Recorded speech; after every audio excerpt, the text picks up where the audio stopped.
A ver, hay un contraste que siempre me ha parecido brutal en el mundo del espectáculo.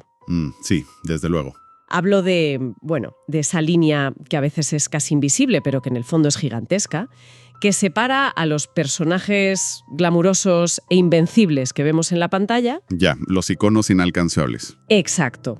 Separarlos de las batallas personales, que a menudo son devastadoras, que esos mismos actores están librando en la vida real de puertas para adentro. Es un abismo muchas veces. Totalmente. Y en nuestra inmersión a fondo de hoy vamos a explorar la vida de alguien que encarnó esta dualidad hasta sus últimas consecuencias. Eric Dane. Una figura interesantísima, ¿eh? Muchísimo. Y la misión de este análisis no es simplemente repasar la biografía de una estrella de televisión que todos conocemos de sobra. Claro, eso sería quedarse en la superficie. Eso es. La idea es adentrarnos en la mente de un ser humano que, frente a un diagnóstico médico que aniquilaría a cualquiera, decidió transformar su mayor vulnerabilidad en su papel más trascendental. Y para montar este rompecabezas tenemos un material de primera. Sí. Tenemos sobre la mesa una pila de fuentes fascinantes, una biografía enciclopédica súper exhaustiva, la transcripción completa de ese reportaje en vídeo tan crudo llamado Son famosos sobre sus últimos días. Un reportaje durísimo, por cierto. Ya te digo. Y también los emotivos guiones retrospectivos del programa Cuando todo cambió. Vale, vamos a desgranar esto, porque hay muchísimo bajo la superficie que incluso los fans más acérrimos jamás llegaron a ver. Y es fundamental establecer desde el minuto 1 que la historia que tenemos entre manos hoy rompe por completo la típica narrativa plastificada de Hollywood. Sí. Es un material que nos obliga a reflexionar profundamente sobre la resiliencia humana, sobre cómo se gestiona la fragilidad cuando se tiene a millones de personas escudriñando cada movimiento. Es muchísima presión. Muchísima. Este recorrido no va de soltar fechas, premios y nominaciones como si leyéramos un obituario.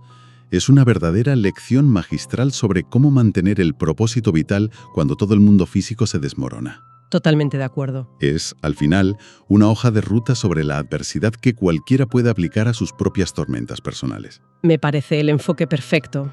Para entender a la persona real detrás del ícono, tenemos que irnos a sus raíces, que fíjate, resultan bastante inesperadas. Sí, sorprenden bastante. Creció en el área de la Bahía, en San Francisco, en los años 80. Nació exactamente el 9 de noviembre de 1972. Un entorno californiano muy particular. Y es curioso cómo alguien con una mezcla cultural tan sumamente diversa, hablamos de herencia inglesa, alemana, finlandesa. Y también judía, rusa y austriaca. Eso es. Llegó incluso a celebrar su bar mitzvah. Bueno, pues alguien con este bagaje termina encontrando su verdadera identidad no en su casa, sino sobre las tablas de un escenario escolar. Exacto. Y ese salto al escenario no fue ni mucho menos su plan inicial. Las fuentes nos muestran a un adolescente que estaba totalmente enfocado en el deporte. Era un atleta, ¿verdad? Sí, era un jugador muy competitivo de waterpolo en el instituto. Tela. Es un deporte durísimo. Un entorno de pura fisicalidad, resistencia y dureza. Pero los intereses humanos, y más a esa edad, pueden dar un volantazo drástico a raíz de una sola experiencia. Y ese giro radical ocurrió cuando decidió meterse en el reparto de una obra de teatro del instituto. Todos mis hijos de Arthur Miller. Esa misma. Pero, claro, hay en detalle en los guiones retrospectivos que lo cambia a todo. Ese descubrimiento del teatro no fue un simple capricho de un chaval aburrido. Ocurrió en un momento en que su vida personal había saltado por los aires. Por la pérdida de su padre. Exactamente. La trágica y prematura pérdida de su padre, que era arquitecto y diseñador de interiores. Perder a la figura paterna en plena adolescencia reconfigura el cerebro de cualquiera. Si conectamos esto con el panorama general de la psicología del actor, cobra todo el sentido del mundo. A ver, explícame eso. Pues que el teatro escolar no fue una simple actividad extraescolar tras dejar la piscina. Funcionó como un refugio emocional de primer nivel. Cuando alguien atraviesa un duelo tan paralizante, subirse a un escenario y encarnar las emociones, los gritos y las lágrimas de otro personaje proporciona una armadura. Te permite romperte sin ser tú mismo. Exacto. Da un espacio seguro donde está permitido mostrar debilidad. Y aquí está la clave. Esa experiencia temprana de forjar vulnerabilidad en público, combinada con la envergadura física que traía del deporte, es precisamente lo que cimentó esa presencia magnética que lo haría famoso. Esa mezcla tan particular de tío duro e invencible por fuera, pero con una mirada de absoluta fragilidad por dentro. Nació ahí gestionando el luto. Completamente. Y claro, esa presencia es lo que le abrió las puertas de Los Ángeles en los años 90. Pero ojo, que no fue llegar y besar el santo. ¿Qué va? Hablamos de un curro constante en las trincheras de la televisión. Todos los que consumíamos tele en esa época lo hemos visto de refilón en pequeñas apariciones. Sí, picando piedra. Pasó por series míticas, haciendo papeles menores en aquellos maravillosos años o matrimonio con hijos. Curtiéndose. Incluso ya jugaba a ponerse la bata de médico a principios de los 2000 en Gideon's Crossing, antes de dar el gran pelotazo. Y muchos lo recordarán también en Lo Fantástico. Claro, en Embrujadas, interpretando al jefe y pareja de una de las protagonistas. Estaba ahí, rozando el éxito, preparándose. Exacto. Estaba construyendo los cimientos. Pero el punto de inflexión mediático definitivo, el momento en el que la onda expansiva de su fama alcanzó todos los rincones del planeta, ocurrió a mediados de la primera década de los 2000. El aterrizaje en el hospital de Seattle, 2006. Todos recordamos el impacto brutal de su personaje en Grey's Anatomy, nuestro eterno rompecorazones médico. El famoso Max Tinney, o Mark Sloan. Eso es.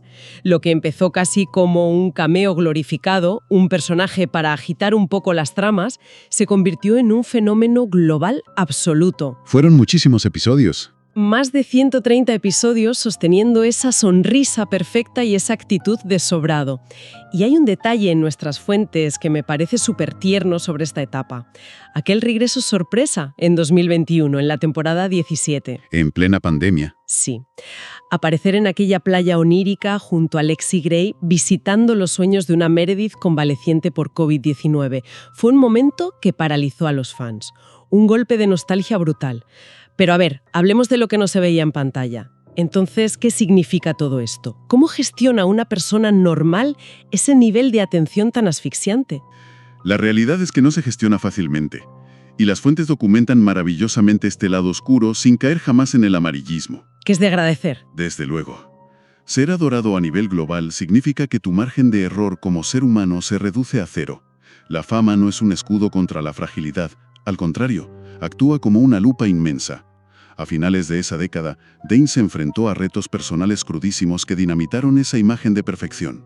La caída del pedestal. Se vio envuelto en la filtración de un escandaloso vídeo privado en 2009 junto a su esposa Rebecca Gayheart y Carrie Ann Peniche. Y poco después, en 2011, tuvo que ingresar en un centro de rehabilitación en California. Y el motivo de ese ingreso es algo que vemos constantemente en la industria de Hollywood, esa dependencia a los medicamentos recetados tras sufrir una lesión física. Totalmente. Y esto es vital analizarlo. En producciones millonarias donde el actor es una pieza clave, el rodaje no se puede parar porque te duela la espalda o el hombro. Hay demasiados millones en juego. Exacto. La presión por seguir rindiendo lleva a muchos a depender de analgésicos para soportar el dolor, lo que rápidamente deriva en un problema de adicción. Y la cosa no terminó ahí. Años más tarde, en 2017, tuvo que paralizar sus proyectos para hacer frente a una batalla pública contra la depresión. Lo que estas crisis nos muestran no es la caída de un ídolo de barro, sino a un hombre real, de carne y hueso, con heridas profundas, intentando mantenerse a flote mientras el mundo entero le exige que siga siendo el tipo más seguro de la habitación. Esa es la gran lección. El éxito, por descomunal que sea, no inmuniza contra el dolor humano. Vale, y aquí es donde se pone realmente interesante, porque mucha gente, y la propia industria, pensó que después de los escándalos, la clínica y la pausa por salud mental, su carrera estaba sentenciada. Que se quedaría atrapado para siempre en la caricatura de su personaje televisivo. Eso mismo. Pero hizo algo brillante. Se negó en rotundo a quedar encasillado como un simple símbolo sexual. Utilizó toda esa oscuridad personal para reinventarse por completo y demostrar su versatilidad.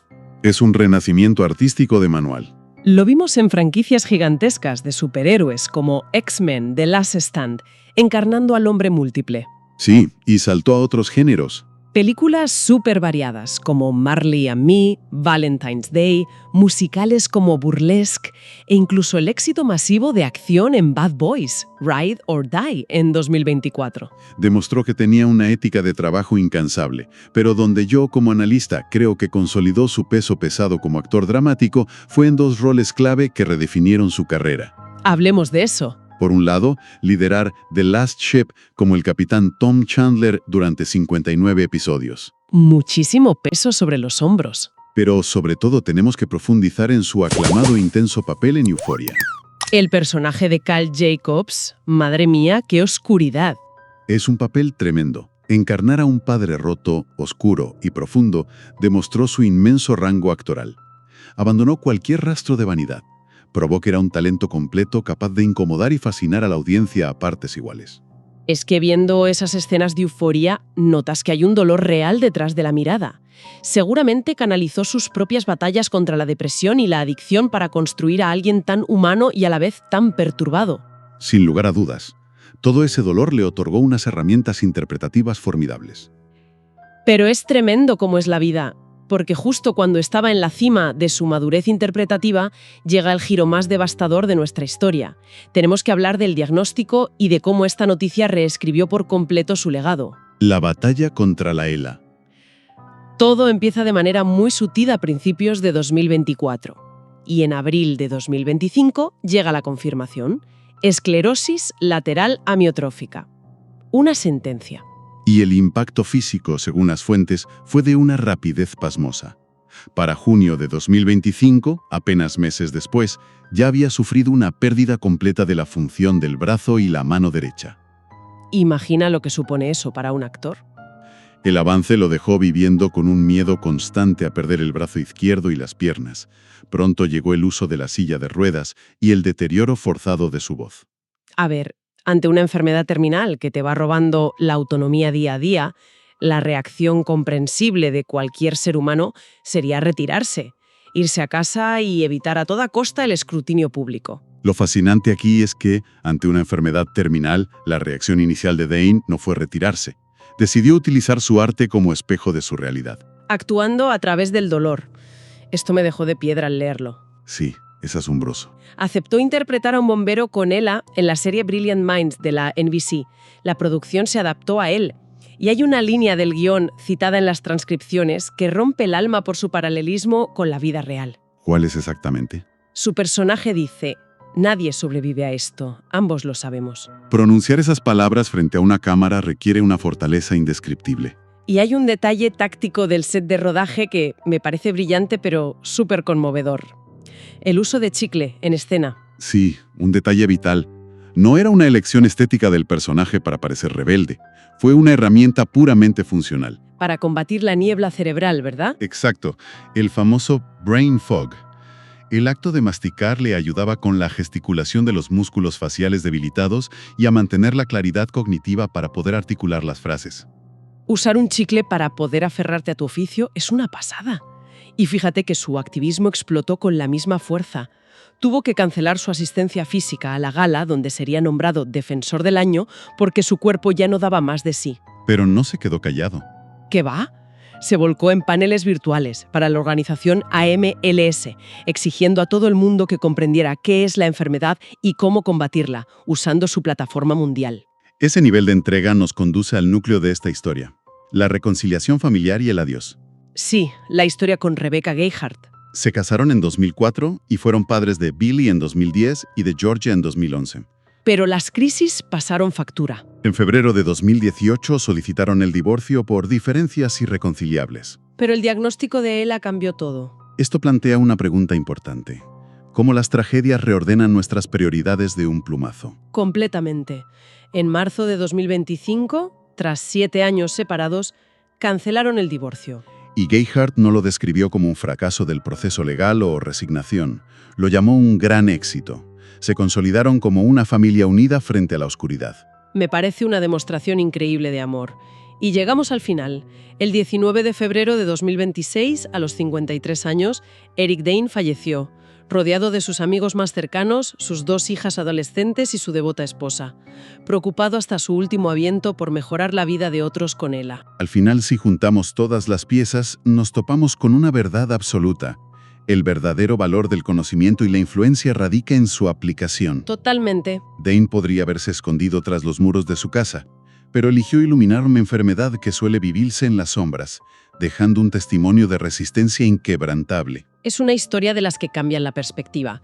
Porque cuando una persona se enfrenta a la fecha límite absoluta e inamovible de la propia mortalidad, la reacción instintiva suele ser la reclusión. El esconderse. Eso es. Sin embargo, elegir exactamente ese momento de mayor vulnerabilidad física para alzar la hoz más fuerte que nunca obliga a plantearse una cuestión profunda.